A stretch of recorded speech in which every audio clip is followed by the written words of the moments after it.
ಅಂದ್ರೆ ಲಿಮಿಟ್ ಐತೆ.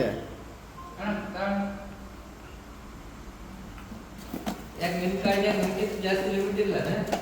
ಯಾಕೆ ಏನಾಗ್ತವೆ? ಏನು ಅನ್ಬೇಕು ಅವ್ರು ಹಚ್ಚಿದ್ರೆ ಕೊಟ್ರೇಶ ನೀವು ಕರೆ ಮಾಡಿದ್ರೆ ಚಂದದ ಸ್ವಿಚ್ ಆಫ್ ಆಗಿದ್ದಾರೆ ಅಂತ ಹೇಳ್ತೀವಿ.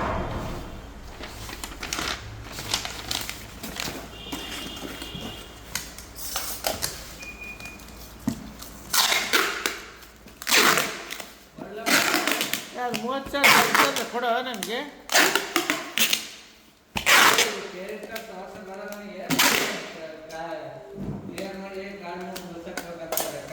ಕ್ಲಿಯರ್ ಮಾಡೋಕ್ಕಿಂತ ಟೈಮ್ ಐತಲ್ಲ. ಈಗ 30,000 ಹಾಕಿಲ್ಲ ಮತ್ತೆ ಬಿಸ್ನೆಸ್ ಆ್ಯಪ್ ಹಾಕ್ತಾನೆ. ಈಗ ಹೋಟ್ಲ ಬಂಡಿ ಅಲ್ಲೇ ನನಗೆ ಕಾರ್ಡ್ ಬರ್ತೈತೆ. ಕಾರ್ಡಲ್ಲೂ ಈಗ ಸದ್ಯ ಅವ್ನು ನವೀನಿಗೆ ಹಾಕಕ್ಕೆ ರೊಕ್ಕ ಅದಾವ ಇಲ್ಲ?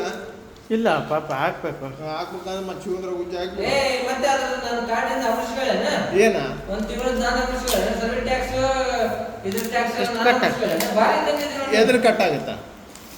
ಟ್ಯಾಕ್ಸ್ ಕಟ್ಟಾಗಲ್ಲ ನನಗೆ. ಕಟ್ಟಾಗಲ್ಲ. ಟ್ರಾನ್ಸಾಕ್ಷನ್ ಚಾರ್ಜಸ್ ಕಟ್ಟಾಗಲ್ಲ ಕಟ್ಟಾಗಲ್ಲ. ಏನು ಕಟ್ಟಾಗಲ್ಲ? ಇಲ್ಲಿ ಹೋದ ತಿಂಗಳು ಬಿಲ್ ನೋಡು. ಈಗ ನಾನು 10,000 ಕೊಟ್ಬಿಡ್ತೀನಿ. ಅಲ್ಲ 10,000 ಕೊಟ್ಬಿಡ್ತೀನಿ ಅದಕ್ಕೆ. ನೀ 20,000 ಅಷ್ಟೇ ಉಳಿಸೋದು. ಟ್ರಾನ್ಸಾಕ್ಷನ್ ಮಾಡಿದ್ರೆ ಟ್ರಾನ್ಸಾಕ್ಷನ್ ಚಾರ್ಜಸ್ ಕೇಳಿ. ಎಲೆ ಓಪನ್ ಮಾಡಿ ಸ್ಟೇಟ್ಮೆಂಟ್ ಓಪನ್ ಮಾಡು. ಈಗ ನಾನು 10,000 ಕಟ್ಬಿಡ್ತೀನಿ. 20,000 ಅಷ್ಟೇ. 40 ದಿವಸ ಒಳಗೆ ಕೊಡ್ತೀನಪ್ಪ. 45 ದಿವಸ ಬೇಡ, 40 ದಿವಸದಾಗ ಕೊಟ್ಬಿಡ್ತೀನಿ. ಈಗ 90 ಹೊಡಿಸ್ತಿಲ್ಲ ರಾತ್ರಿ. ಮತ್ತೆ ಅದಕ್ಕೆ ಇನ್ನೊಂದು 90 ಹೊಡಿಸಿ ಕುಂಡಿ ಆಟೋ ಬಿಡ. ಹಂಗೆ ಇಲ್ಲ ಅಂತದ್ರಾಗ ಬೇಡ. ಅವು ಸಣ್ಣ ಪುಟ್ಟ ಇಲ್ಲ. ನಾವು ಈಗ ಅದಕ್ಕೇನು ಕೇಳಿದ್ನ ಅದು ಕೊಡಿಸಿ ನಾನು ತಗೊಂಡೆ ಆತ. ನನಗೆ 5 ಆಯ್ತು, ನಾನು ಹೊಡ್ತೀನಿ ಅಂತ ತಡೆ ಅವ್ರ ಹಳೆ ಪಾಪ 30,000 ಕೊಡ್ಬೇಕಂತೆ. ಆಯ್ತು ನಾನು ತಡೆ ಹೋಗಂತೆ. ನಾಳೆ ಬೆಳಿಗ್ಗೆ ಓಪನಿಂಗ್ ಐತೆ ಅವ್ನ ಮನೆ. ಕಾರ್ಡ್ ಹಾಕಬೇಕು. ನನ್ನ ಕಾರ್ಡ್ ಬೇಕಾಗಿಲ್ಲ.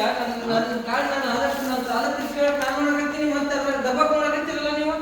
ನಾವೇ ಕಟ್ತೀವೋ ಡಬ್ಬು ಕಟ್ತೀವಿ.